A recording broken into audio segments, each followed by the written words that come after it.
तो चलिए आगे बढ़ते हैं इस वीडियो के टॉपिक के ऊपर। इसके पहले भी कुछ वीडियोस मैं पब्लिश कर चुका हूँ। वो वीडियोस अगर अब तक आपने नहीं देखे तो आप चाहिए तो हमारे चैनल के वीडियो सेक्शन में जाकर उन वीडियोस को देख सकते हो। तो मार्केट के बहुत सारे कंपनीज के बारे में, शेयर्स के बारे में जो अलग अलग खबरें आ चुकी है उनको एकदम शॉर्ट में इस वीडियो के माध्यम से हम कवर करेंगे। पहली खबर है कोफोर्ज लिमिटेड। इस कंपनी के बारे में इन्होंने एक्चुअली लॉन्च किया है नोरॉन नाम का एक नया एआई का ऑपरेटिंग सिस्टम को, यानी ओएस की यहाँ पर लॉन्चिंग की बात की जा रही है। एक्चुअली एक कंबाइन डिफरेंट एआई टूल आपको देखने को मिलेगा एक एंटरप्राइजेस प्लेटफॉर्म की तरह। इसमें एक्चुअली होगा क्या, जो स्कैटर्ड डेटा होगा उसको एक्चुअली ये प्लेटफॉर्म कंपनियों के लिए हेल्प करने का काम करेगा कनेक्शन देके। इसके वजह से जो ऑटोमेट बिजनेस का प्रोसेस है उसको कंपनियों के लिए काफी बड़ी मदद मिलेगी। तो ओवरऑल बहुत ही बढ़िया न्यूज कहीं ना कहीं ये कोफोर्ज के लिए यहाँ पर देखने को मिल रही है। बिकॉज हो सकता है शॉर्ट टर्म में इसका इफेक्ट बहुत ज्यादा हमको देखने को ना मिले, लेकिन मीडियम टर्म लॉन्ग टर्म के लिए कहीं ना कहीं ये कंपनी के लिए बहुत ही अच्छी खबर साबित हो सकती है। नेक्स्ट खबर है मीशो। इस कंपनी के बारे में, इस कंपनी का जो ओवरऑल नेट लॉस है वो कम हो चुका है। 132.8 करोड़ का कंपनी का जो ओवरऑल माफ कीजिएगा अभी का नंबर आ चुका है, लेकिन ये नेट लॉस कम होने का बात है। लास्ट ईयर कंपनी का जो नेट लॉस था वो 289 करोड़ का था। मतलब यहाँ पर जो कंपनी का लॉस है उसमें काफी अच्छी खासी गिरावट देखने को मिली है। मतलब यहाँ पर ये अच्छा साइन हमको देखने को मिला है। कंपनी का जो रेवेन्यू है वो 48% बढ़ चुका है, 3,712 करोड़ के आसपास का नंबर है। एबिडा का लॉस है वो भी इंप्रूव होता हुआ देखने को मिलेगा, 225 करोड़ के आसपास का, जो पिछले टाइम 265 करोड़ के आसपास का था। मतलब नंबर भले ही आपको इंपॉर्टेंट जो फिगर्स है वो लॉस में देखने को मिले, लेकिन वो लॉस प्रीवियस टाइम से कम देखने को मिल रहा है। इसको मार्केट में कहीं ना कहीं एक पॉजिटिविटी की तरफ कंपनी जाती हुई नजर आ रही है, ऐसा माना जाता है। तो ये भी शेयर कहीं ना कहीं इसके चलते मार्केट की फोकस में बना रह सकता है।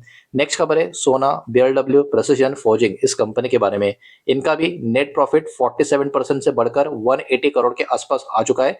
रेवेन्यू भी 52% की ग्रोथ है, 1300 करोड़ के आसपास का नंबर देखने को मिल रहा है। एबिडा भी कंपनी का इंक्रीज होकर 43% ऊपर है, 293 करोड़ का नंबर। एबिडा मार्जिन में हालांकि डिक्लाइन है, 24.1 से 22.5% का नंबर देखने को मिल रहा है। तो एबिडा मार्जिन को छोड़ के बाकी सारे नंबर में काफी तगड़ी हमको तेजी देखने को मिल रही है, इंप्रूवमेंट देखने को मिल रही है। तो इसके चलते ये भी शेयर मार्केट की फोकस में बना रह सकता है।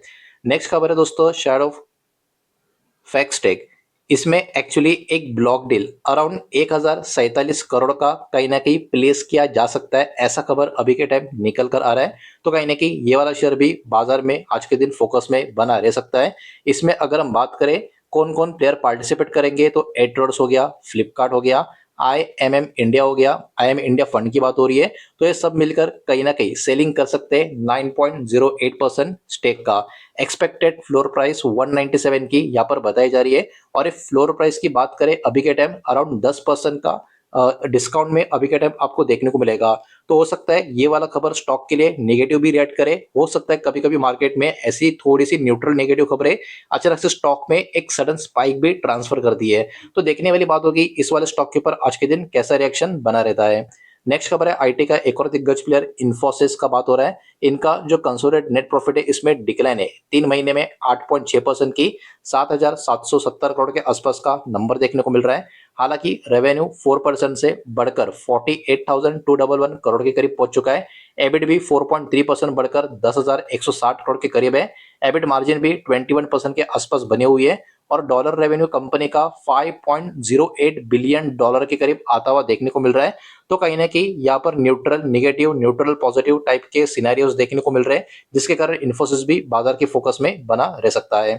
नेक्स्ट खबर है साइंट। इस कंपनी के बारे में, इनका net profit quarter on quarter में भाई साहब 90% की जंप दिखाई दे रही है, 104 करोड़ का नंबर।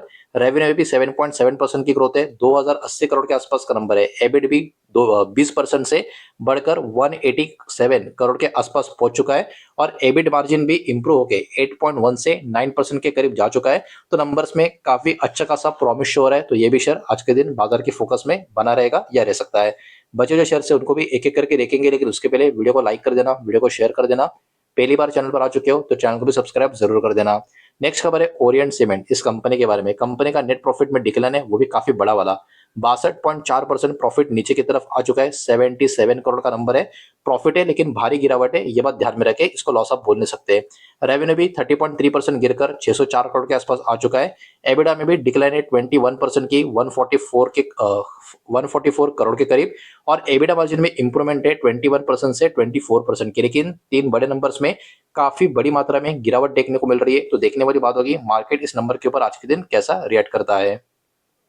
बढ़ते आगे नेक्स्ट स्टॉक की तरफ, जो है दोस्तों NIIT लर्निंग का, इनका जो नेट प्रॉफिट है इसमें अराउंड 16.5% का इंक्रीज है।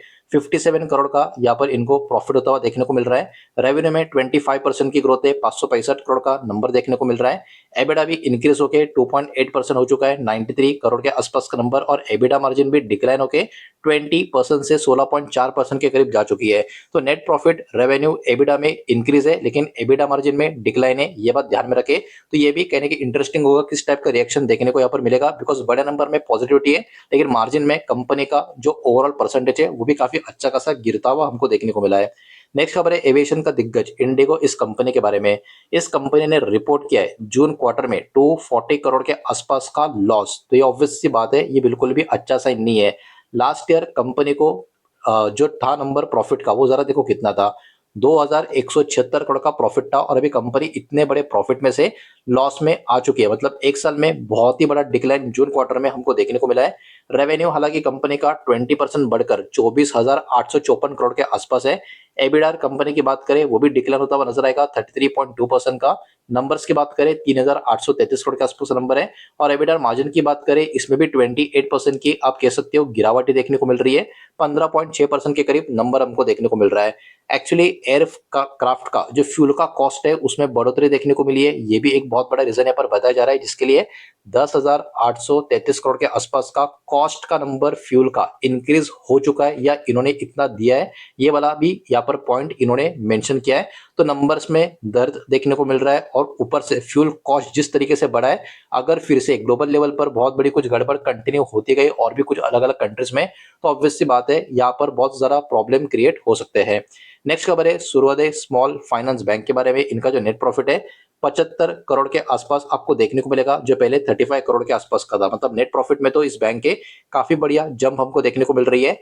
NII की बात करें इसमें भी 28% की ग्रोथ है, 316 करोड़ का नंबर, और नेट एनपीए इंप्रूव होकर 1.27% हो चुका है। ग्रॉस एनपीए भी इनका 6.6 के आसपास है। ग्रॉस एनपीए थोड़ा कम होना चाहिए लेकिन नेट एनपीए में इंप्रूवमेंट है 1.27 की, ओवरऑल नंबर भी काफी प्रॉमिसिंग नजर आ रहे हैं।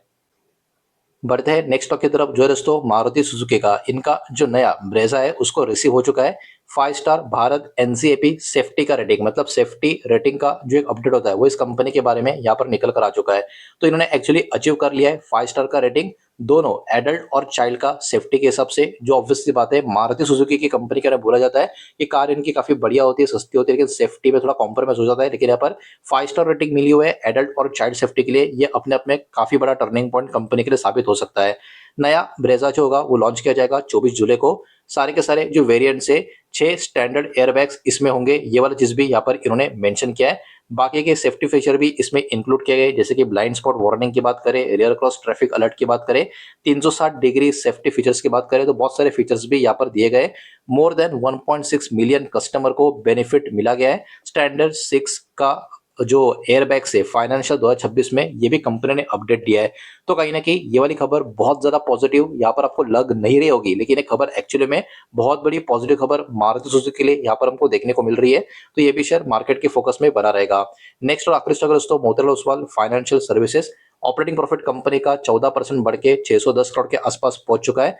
असेट और प्राइवेट वेल्थ मैनेजमेंट का ऑपरेटिंग पैट इंक्रीज चुका है 46% के करीब, 335 करोड़ का नंबर आपको देखने को मिलेगा। वेल्थ मैनेजमेंट ऑपरेटिंग पैट गिर चुका है 7% के करीब, 161 करोड़ का ये नंबर आपको देखने को मिलेगा। कैपिटल मार्केट का ऑपरेटिंग प्रॉफिट आफ्टर टैक्स में भी डिक्लाइन है 25% की 76 करोड़ के आसपास, और हाउसिंग फाइनेंस का प्रॉफिट इनका 36% ऊपर की तरफ है, कहीं ना कहीं 32 करोड़ का नंबर ये ओवरऑल देखने को मिल रहा है। तो नंबर काफी ups and down, positive negative वाले देखने को मिल रहे हैं। तो ये भी शेयर इस कारण वॉलेटिलिटी भी दिखा सकता है, मार्केट के फोकस में बना रह सकता है। तो यही सारा डेटा इस वीडियो के माध्यम से आपके सामने प्रेजेंट करना था। जो भी डेटा मैंने आपके सामने प्रेजेंट किया है सब कुछ एजुकेशनल, इन्फॉर्मेशनल, न्यूज पर्पस के हिसाब से ही है।